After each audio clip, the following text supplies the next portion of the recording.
Hey everybody, it's your old pal Chuck, and I'm back with another review, and it's a straight review. And today we're taking a look at from the Transformers crossover line. This is Hot Wheels Twin Mill.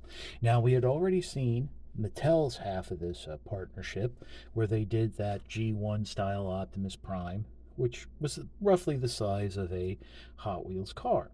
Now we have Hasbro taking one of Hot Wheels' original designs, meaning this is not based on a real world car as far as I know. And it's actually been around for a while, and turning it into a transformer. Now, I was actually kind of confused about what exactly I would be getting from this partnership. And let me just quickly show you using the Hot Wheels Bumblebee here. This is not a Hot Wheels sized car. Um, so this is not going to fit on one of your tracks. Not that you would be able to really use it, since this is like pinned on wheels and stuff like that. This is not designed to roll like a Hot Wheels, although it does roll very nicely. They did pin the wheels on instead of using just the mushroom peg, snapping it on. So yeah, so that's what it is. Now, in terms of its size compared to Transformers, the back of the packaging says it's about 5 inches. Now, I'd like to show you what 5 inches is, but the judge was very clear that I can't really do that on video anymore. No wonder my channel isn't bigger. But now everything the figure comes with is right here. So the accessories are actually stored on the vehicle and actually integrate into the design of the vehicle. The only thing that's really removable are these blast effects, and these are little flame effects that work both in robot and vehicle mode. Now, the one thing I do want to point out is there is a specific way you should be putting them on for vehicle mode. And if you notice, let me take one of these off. It does go on tightly. It feels a little firmer than the Siege blast effects, but as you can see, there's a bit of a curvature to the flame. You want that curve going towards the rear wheels, because that will allow you to have these on and the wheels, and will free up the wheels to roll. If you put it on the other way, that with like the curve facing inward, it will apply friction on the wheel and it won't be able to roll. Now, of course, I have to very strongly urge you not to store this with the blast effects on, because even though it does feel like it's a stronger plastic, there is still that chance of it breaking down and eating into the plastic of the piping here and stuff like that. Sorry, just how it is. Okay, now, other than that, I just really quickly want to say I love the way this car looks. I like the shade of blue. Would have hoping it would have been a little more metallic, but I do like that shade. Very nice. You have the seafoam green going on, some silver detailing. It's a really nice looking car. And in terms, again, going back to how it compares to Transformers, I would say that this is a deluxe size figure in line with the new Minibot scale, meaning this would be about the size of what Bumblebee, Cliff Jumper, Huffer are in robot mode. Now, for the price, now I paid about $29.99 from Amazon for this, and Bone Shaker, the other part of the figure part of the deal. But the prices have actually shot up to somewhere between 34 or 32 or 34. That might be a little much for people to swallow for something this size. And you kind of think about it, that's about $10 extra due to the licensing, and I don't think it's that much. Should be that much. But anyway, to get into the transformation, first thing you want to do is you got to remove. Now I'm going to do this with the effects on. You want to push from underneath and pop off the side exhausts and the engines. And what you then want to do is take this vent part and turn it around like that. It is removable. It can be held in the hand. Looks kind of silly. So we'll just do that here before we pop it off. And just pop it up like that. Now, of course, that does mean if you should lose these parts, you'll have a very odd looking car. the next thing you want to do is come back here, and thankfully this is very easy to pop up. You want to pop up what was the roof and windshield section. Rotate that around and fold up that solid blue plastic piece that's was like the tabs and stuff. And this is really, I think, the only clear plastic on a hinge. Well, it's not even on a hinge. It's attached around to a solid plastic piece, so I don't think it's going to break. Once you have that done, turn the car over like so. Oh, actually, no, you don't have to turn the car over. Turn it around and open up these back sections. They tab together just like that. And now what you want to do is pop the panel down underneath the car and extend the legs out like so. Once you have that done, separate the legs, come in and flip what will be the feet down. You can flip out the heel at this point, or you can do it later, it's up to you. And you want to rotate it so that if this is how you're holding the car, the tip of the toes are facing away from you. Finally, we're going to close these panels up, and now that you've extended that piece out, there's a tab right there on the edge that's going to peg into a slot on the inside of the panel, just like that. Rotate the entire figure around at the waist piece.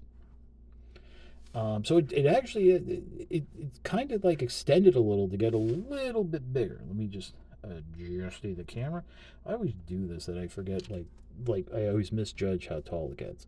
Now what you want to do, split what was the front of the car down, bring it out to the side like this, rotate the head around, very nice head, rotate the arms so that the wheels are facing up, and then grab this section here where you see the fist and telescope the arms down. Now this is can get a little tricky and odd. What you want to do is actually not rotate it so you have access to what is essentially a double joint like that. You want to rotate it so it's the single joint, and then rotate the fist up so it's facing the right way.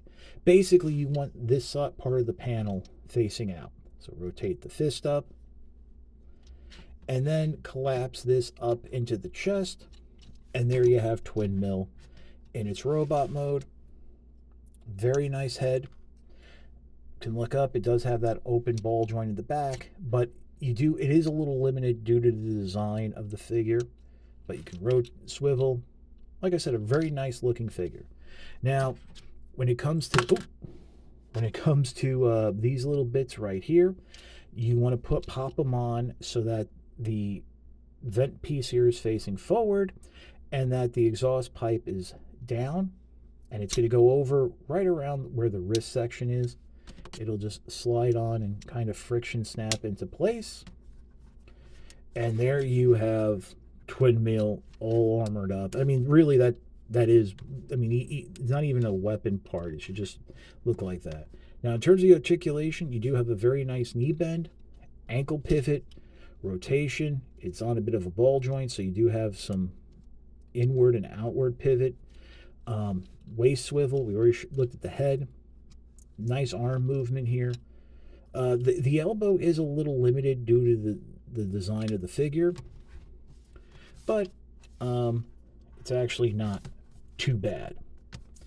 So can I recommend Twin Mill? That's a tough question because I really do like it, but like I said, I paid about, I pre-ordered this when it was like $29.99 on Amazon, and as I mentioned previously, the price has shot up. So for some of you, paying about $32, $34 for something that's roughly the size of Studio Series 86 Bumblebee in robot mode might be a hard pill to swallow, especially considering that for the most part these crossover figures have ended up on sale at some point in time. I mean, even if you have a fondness for these vehicle designs from Hot Wheels, I kind of have to say that you might want to wait for the sale, because the transformation, it's not difficult, but it's involved. I appreciate the accordioning the legs out for robot mode. the way the arms fold down to form from the front part of the car. That wasn't something I was expecting. I really appreciate how with the clear plastic, they didn't just use a clear plastic piece and paint it. It's like a solid piece with a translucent piece with the clear plastic attached on. And even the blast effects being a little firmer. So I do see that they did put a little extra effort into it. But at the same time, I just, at the pricing, I just find it hard to believe, hard to swallow. So, my advice, wait for a sale. Walmart apparently already has these in store. So maybe as we get closer to the holidays, there might be some sort of deal. I kind of doubt it because these are fairly new. So there's that. But definitely at some point in the new year, I do see these going on sale because I don't see them selling out because I don't see a lot of demand for them. That's about it for the review. If you like this review, like, comment, and subscribe. There's something new called hyping a video. You can actually hype the video, and that will help. I will earn points from it, apparently, and that will help get my video out to more viewers. It'd be promoted more. So, yeah, I mean, I haven't used or heard the word hype in like 25 years. Of course, you can always just, if you really want to support the channel, sign up for my Patreon. It is the season of giving. All I ask for is $1 a month or $12 a year. I don't do any of like those tier rewards, perks, or whatever. It literally, I mean, if I could do all that, I wouldn't need the Patreon. So it's really just helping me bring figures like this to you, keeping up the infrastructure of the channel, and just an extra way to show support. You know, sometimes with the algorithms and the way YouTube does the monetization of things, you know, us creators don't make as much scratch as we possibly could. So Patreon does help. But as I always say, that's a cherry on top of a generous Sunday. Your views, likes, and comments are more than thanks enough. So, happy Thanksgiving. I'm sure you'll hear from me further into the week, but just in case, happy Thanksgiving. Happy Thanksgiving week. This is your old pal Chuck for Hot Wheels Twin Mill. Ooh. We will see you next time.